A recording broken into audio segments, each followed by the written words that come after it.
성도 여러분들 안녕하십니까? 이번에 말씀 순서를 맡은 세리토스 교회를 섬기는 김희상 목사입니다. 우리는 이번에 히브리서의 내용을 살펴보려고 합니다. 서로 간에 많은 유익이 있기를 간절히 바랍니다. 히브리서에서는 예수 그리스도가 누구이신지, 무슨 일을 하시는지, 그리고 위기의 때에 그리스도인의 믿음과 삶은 어떠해야 하는지에 대해서 우리에게 좋은 교훈을 남겨주고 있습니다.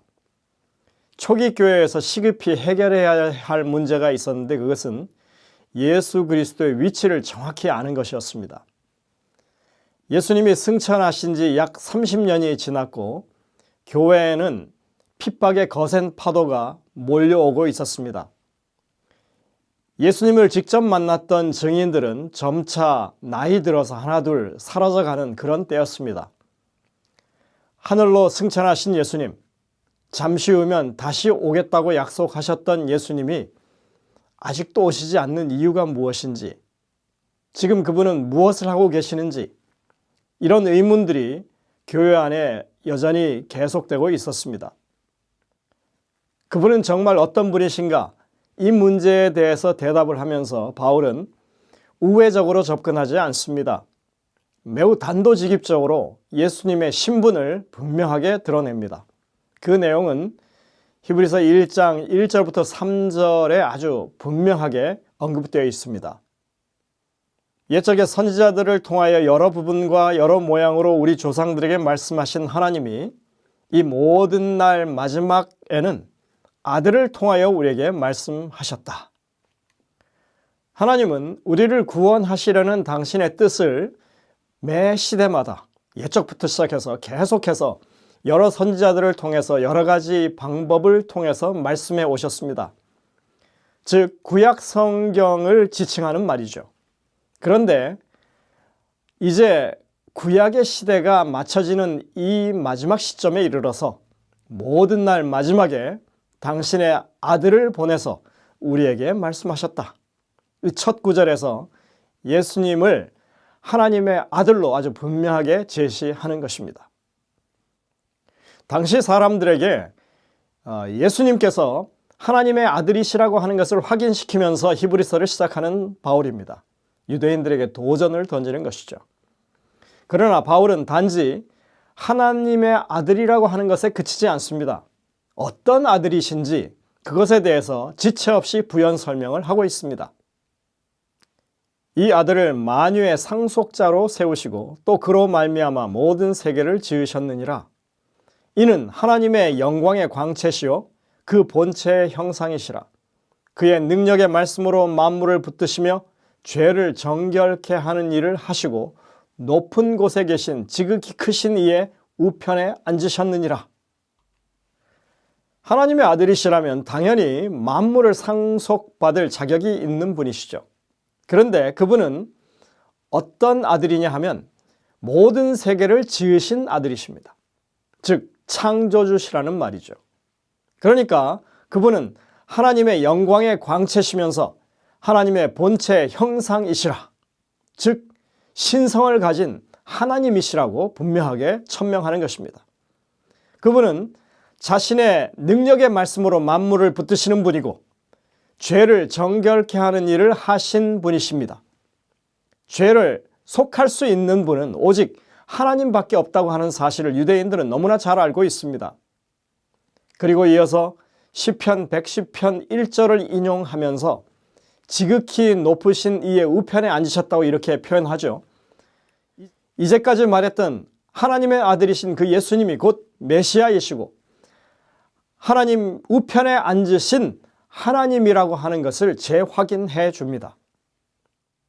바울은 지금 예수님이 구약 성경이 예언한 메시아, 하나님의 아들, 만물을 지으신 분, 죄를 정결케 하시는 분, 하나님 보좌 우편에 앉으신 하나님이시라고 하는 것을 아주 거침없이 선언해 버린 것입니다. 그는 주저하거나 머뭇거리지 않았습니다. 왜냐하면 성경이 무엇을 말씀하고 있는지 확실히 알았고 그것을 확신했기 때문에 그렇습니다. 여기서 우리가 주목해야 할 것은 바울이 히브리서 1장에서 예수님께서 메시아가 되시고 구약 성경에 예언된 하나님의 우편에 앉으실 하나님이시라고 하는 것을 3절과 13절에서 두 번이나 언급하면서 강조하고 있다고 하는 사실입니다. 1장 3절에 이렇게 말합니다. 죄를 정결케 하는 일을 하시고 높은 곳에 계신 지극히 크신 이의 우편에 앉으셨느니라. 1장 13절입니다. 어느 때 천사 중 누구에게 내가 내 원수로 내 발등상이 되게 하기까지 너는 내 우편에 앉았으라 하였느냐. 그러니까 이 말씀들을 살펴보면 3절에서 시작한 말씀을 13절과 14절에서 마무리하는 것으로 볼 수 있고 그 가운데 있는 내용이 모두 바로 보좌 우편에 앉으신 하나님을 논증하는 말씀이라고 하는 것을 우리가 생각해 볼 수 있는 것입니다. 이 구절들, 다시 말해서 지금 3절과 13절에 나와 있는 이 말씀은 시편 110편 1절을 인용한 말씀이 분명합니다. 여호와께서 내 주에게 말씀하시기를 내가 내 원수들로 내 발판이 되게 하기까지 너는 내 오른쪽에 앉아 있으라 하셨도다. 똑같죠? 이 구절은 신약 성경에 여러 번 인용된 구절입니다. 대부분 이 구절은 예수님께서 승천하신 후에 하나님의 보호자 우편에 앉으신 것으로, 다시 말해서 예언이 성취된 그런 말씀으로 언급되고 있습니다. 이제 기독교 안에서는 확고하게 굳어진 그런 내용이 되었지만 예수님 당시만 해도, 제자들이 있는 그 당시만 해도 유대인들 사이에서 이 구절에 대한 이해는 완전히 달랐습니다. 유대인들 역시 이 구절이 메시아에 대한 예언이라고 하는 것은 그 이해를 같이 했습니다. 하지만 그들에게 이 땅에 등장할 메시아는 인간 메시아, 다시 말해서 인간 통치자였지 결코 하나님은 아니었습니다. 그들이 생각하고 이해하는 메시아는 지금도 여전히 인간 통치자를 그들이 기대하고 있는 것입니다. 그들은 한 번도 그 이해를 바꾸지 않았습니다. 여기에서 여호와께서 내 주에게 말씀하신다 이렇게 말하고 있는데 여호와는 당연히 하나님을 가리키죠. 그리고 내 주에게 이렇게 했을 때 이것은 히브리어로 아도니인데 이 기독교가 이해하는 것처럼 아도나이, 즉 하나님을 가리키는 단어로 이해하지 않았다는 것입니다. 그들은 인간의 주인 또는 주를 의미하는 그런 단어로 이해를 했습니다. 따라서 이런 류의 전통적인 견해와는 완전히 다른 주장, 즉 내 주가 다름 아닌 예수 그리스도를 가리키고 신성을 가진 존재라고 하는 것을 표현한다고 하는 것은 정말 그 당시에 있어서는 천지개벽을 하는 것과 다름없는, 그래서 그것을 이야기한다고 하는 것은 대단히 용기가 필요하고 결단이 필요한 그런 말씀이라고 하는 것을 우리가 알아야 하는 것입니다. 그건 정말 목숨을 건 그런 일이 될 수밖에 없었습니다. 히브리서가 유대인들을 첫 번째 대상으로 기록되었다고 하는 점을 감안할 때 이러한 내용 전개는 과히 혁명적이라고 볼 수 있습니다. 어쨌든 간에 예수님을 통한 복음 이해는 그 시대에 지각 변동을 일으킬 만큼 유대인 사회에 있어서 아주 위협적인 위험을 감수해야만 하는 그런 일이었다고 하는 것을 알 수 있는 것입니다. 바울은 이러한 주장을 사실은 지금 목숨 걸고 하는 것입니다. 예수님께서 자신을 하나님의 아들이라고 말씀했을 때, 자신이 하나님과 하나라고 그렇게 말씀하셨을 때 유대인들이 어떻게 반응했습니까? 그들은 예수님을 신성모독죄로 아주 예수님께 대한 아주 강한 그런 불만과 분노를 드러냈었습니다. 그리고 안식일에 병자를 고치시고 아버지께서 이제까지 일하시니 나도 일한다고 그렇게 말씀하자 그들은 안식일을 범한다고 하면서 더욱 화를 냈고 그분을 죽이려고 했습니다. 사실 유대인들이 가졌던 예수님께 대한 증오의 배경에는 안식일 문제가 있었습니다. 자신들이 철저하게 제도화시켜온 안식일, 그들 생각에 거룩함의 극치에 이를 수 있다고 그렇게 생각했던 안식일 전통의 아성을 예수님께서 여지없이 무너뜨렸기 때문에 그들은 수치를 당했고 그리고 권위가 땅에 떨어지는 그런 상황이 되었습니다. 그들은 그것을 결코 용납할 수가 없었던 것입니다. 그런데 그런 유대인들을 향해서 예수님이 하나님이라고 이렇게 주장하는 것이 결코 용납될 수 없는 일이죠. 그것은 죽음을 자초하는 일이나 다름없었습니다. 하지만 이제는 더 이상 이 진리를 감춰둘 수가 없었습니다. 교회 안에 예수님이 이 땅에 오신 하나님이라고 하는 사실을 분명하게 밝혀야 했고, 예수님의 신분을 확실히 밝혀서 이 신자들의 마음을 주님께로 고정시키는 일이 꼭 필요했던 것입니다. 여러분들, 성경을 통해서 진리를 깨우친다고 하는 것은 사실은 점진적인 것입니다. 모든 빛을 한꺼번에 받거나 한순간에 진리를 깨우치는 것이 아니죠. 우리가 매일같이 성실하게 하나님의 말씀을 묵상하고 하나님의 뜻을 헤아리는 것이 그래서 우리에게 중요한 일이라고 말씀드리는 것입니다. 하나님은 여전히 오늘날에도 그 진리를 우리에게 드러내기 위해서 말씀하고 계시고, 그것이 우리에게 비춰지는 그런 성령의 역사가 지금도 진행되고 있습니다. 바울은 이 논증을 펼쳐감에 있어서 1장에서 두 가지 요소에 집중하고 있습니다. 첫 번째는 그분은 하나님의 아들이시라는 것입니다. 그리고 두 번째는 그분은 천사보다 뛰어난, 월등히 뛰어난 분이시라고 하는 것입니다.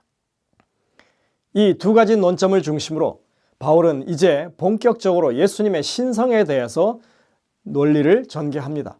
우선 첫 번째 논증을 보시겠습니다. 하나님께서 어느 때 천사 중 누구에게 너는 내 아들이라 오늘날 내가 너를 낳았다 하셨느냐?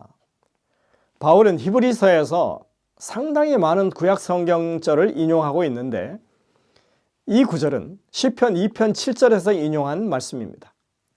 여러분들이 시편 2편을 그냥 읽어보기만 하셔도 여기 말하고 있는 아들이 세상에 온 메시아라고 하는 것을 너무나 쉽게 알 수 있습니다.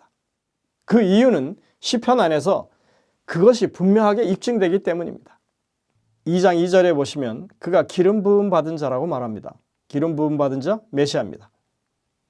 또 2장 6절에 하나님이 시온산에 세우신 왕이라고 말합니다. 2장 9절에 보시면 또 그가 철장으로 만국을 깨뜨릴 자라고 말하고 있습니다. 누가 봐도 분명하게 이 땅에 오실 메시아라고 하는 것을 말해주고 있습니다. 그런데 그를 가리켜서 하나님께서 내가 너를 낳았다, 너는 내 아들이라고 이 메시아를 향해서 아들이라고 분명하게 말씀하고 있다고 하는 것입니다.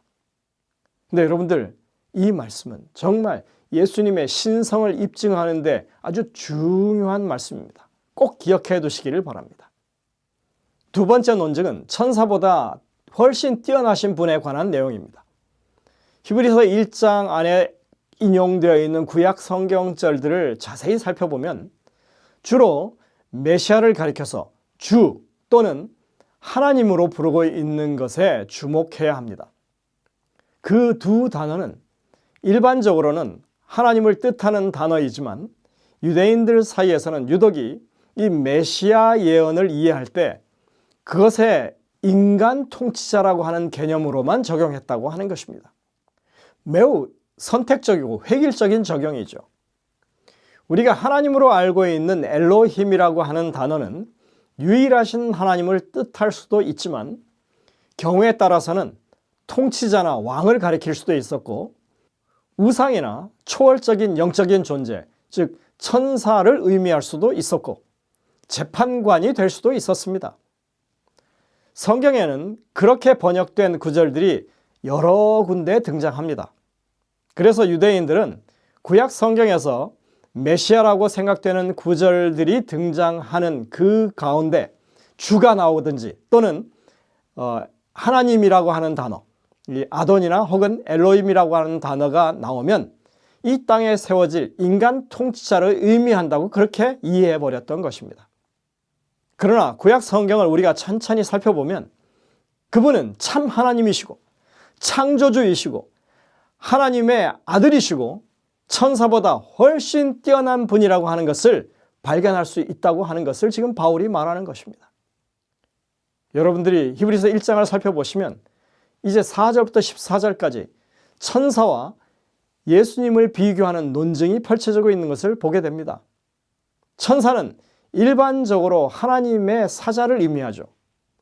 하나님이 주시는 메시지를 사람들에게 전해주는 역할을 합니다.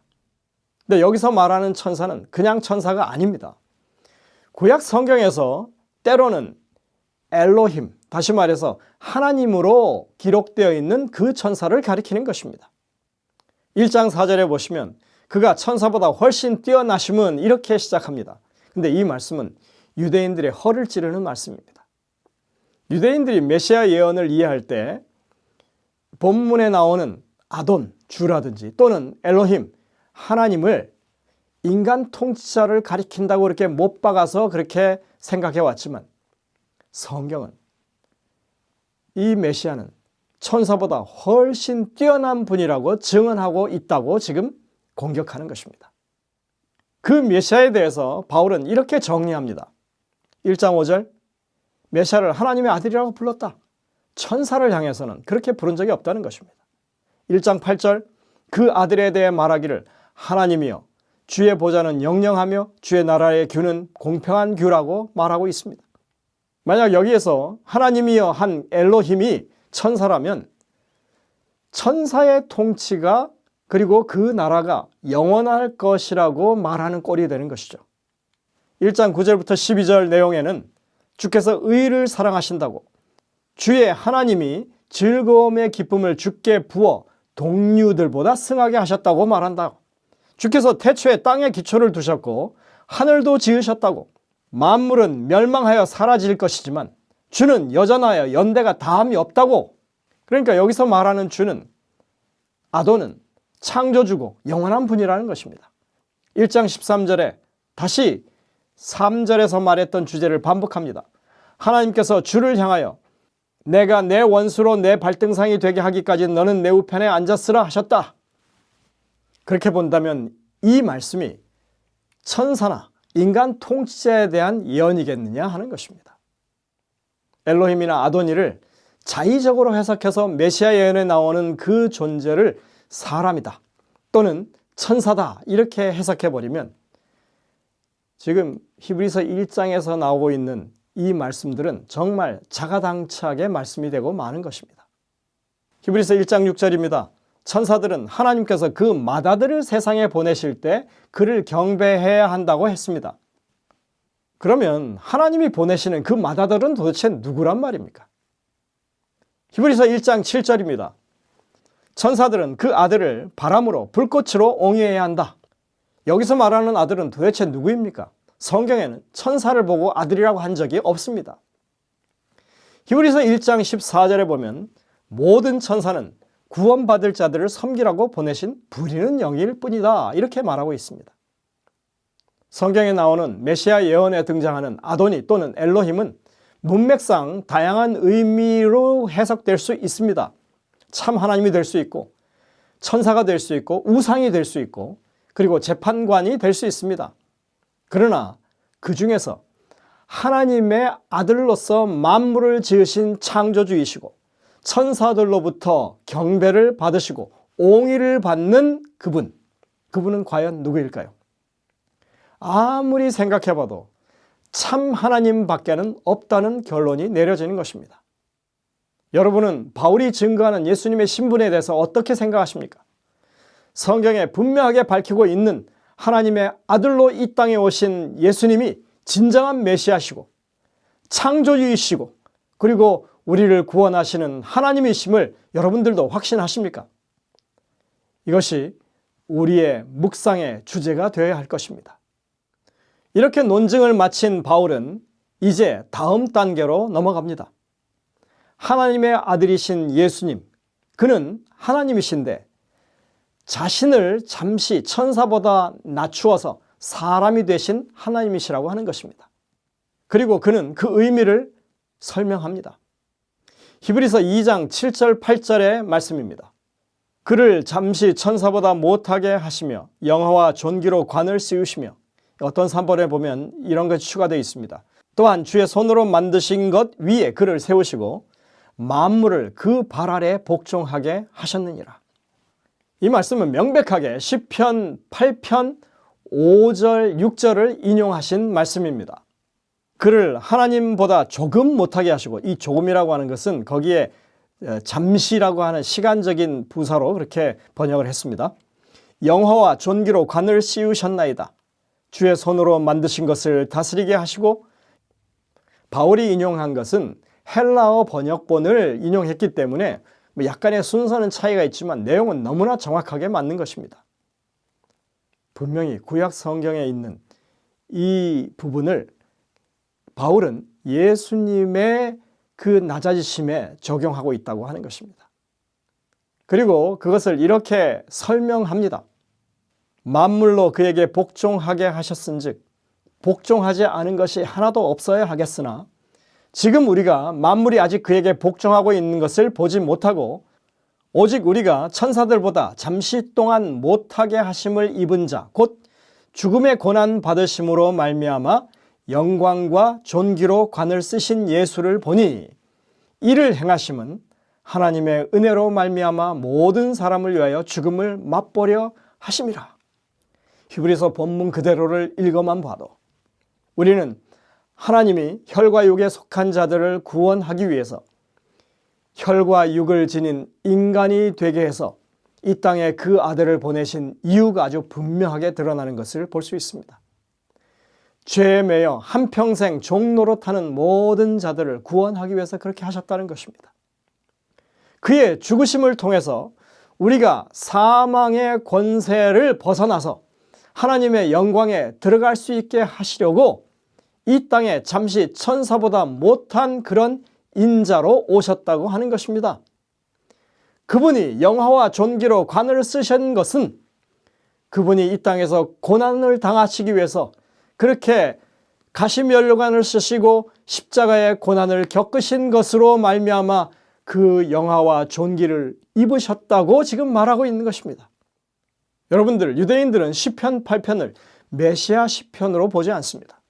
그런데 바울은 그런 유대인들의 일반적인 전통적인 해석과는 다른 적용을 하고 있다고 하는 것입니다. 바울이 어떻게 이 시편 8편을 메시아 시편으로 보게 되었을까요?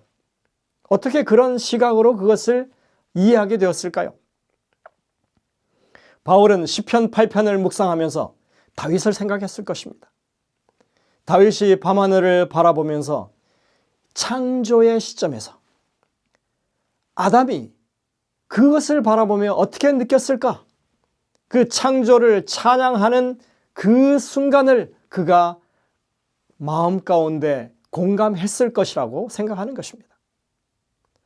말씀에 대한 이런 영적인 깨우침은 성령의 역사로 이루어지는 것들입니다. 그렇게 아름답게 완전하게 창조된 이 세계가 타락으로 말미암아 망가져 버렸고 이제는 사망이 지배하는 땅이 되었습니다.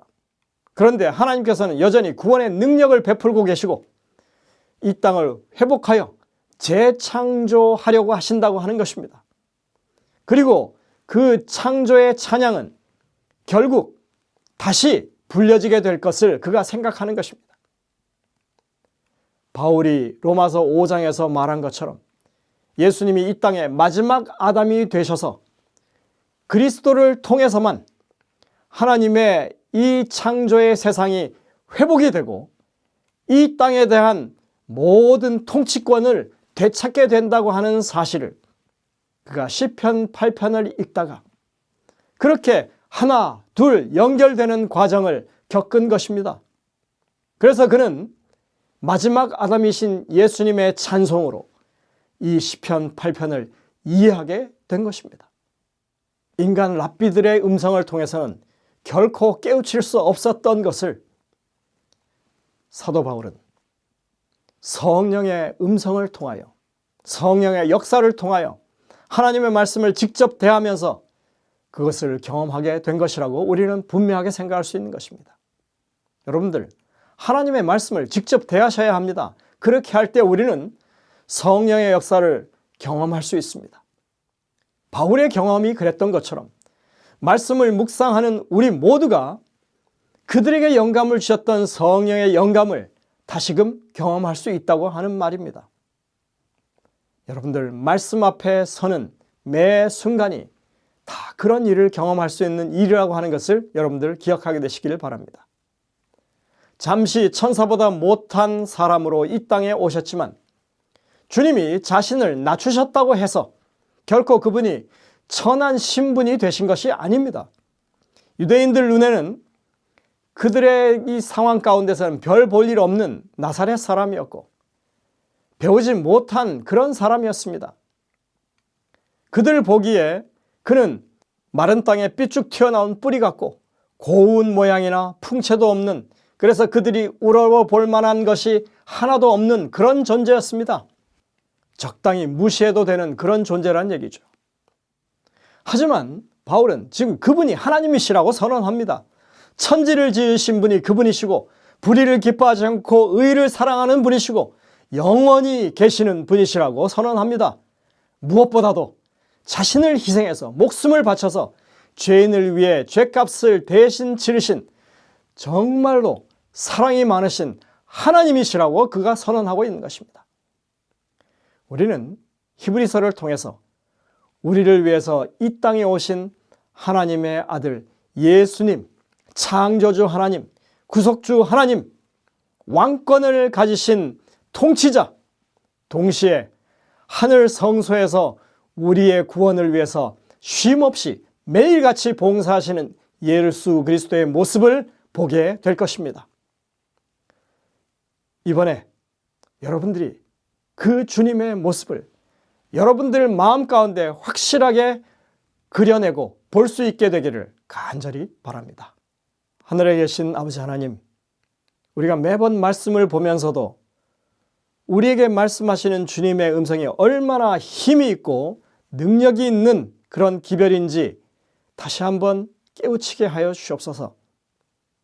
바울이 히브리서를 통해서 그렇게 분명하게 외치고 있는 주님이 우리의 하나님 되시고 구원자 되시고 우리의 통치자 되시고 우리의 대제사장 되신다고 하는 사실을 우리가 매 순간 묵상하고 잊지 않고 주님을 바라볼 수 있는 사람들 되게 인도하여 주옵기를 예수님의 이름으로 간절히 기도드립니다. 아멘.